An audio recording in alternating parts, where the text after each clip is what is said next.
పెద్దపల్లి జిల్లా రామగుండం నియోజకవర్గంలో graduate teachers MLC voting ప్రక్రియ మందకోడిగా ప్రారంభమైంది.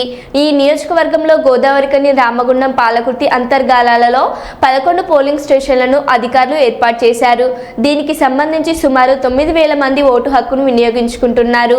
పోలింగ్ కేంద్రాల వద్ద పోలీస్ పటిష్టమైన బందోబస్తు చర్యలు చేపట్టారు. ఉదయం 8 గంటలకే ప్రారంభమైన పోలింగ్ ప్రక్రియ సజావుగా సాగేందుకు అధికారులు పూర్తి స్థాయిలో ఏర్పాటు చేశారు. పోలింగ్ కేంద్రాల పరిసరాల్లో వర్తక వ్యాపార సంస్థలు మూసివేశారు.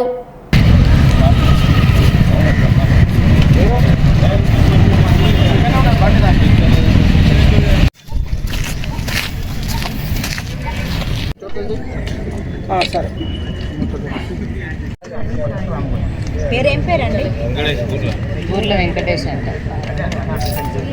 దొరికిందా?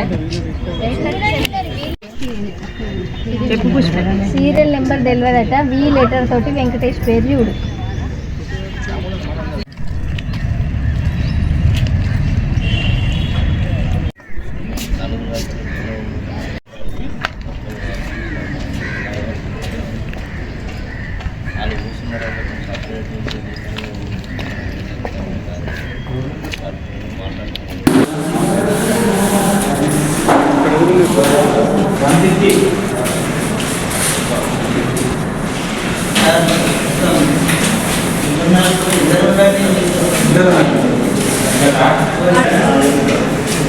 Saya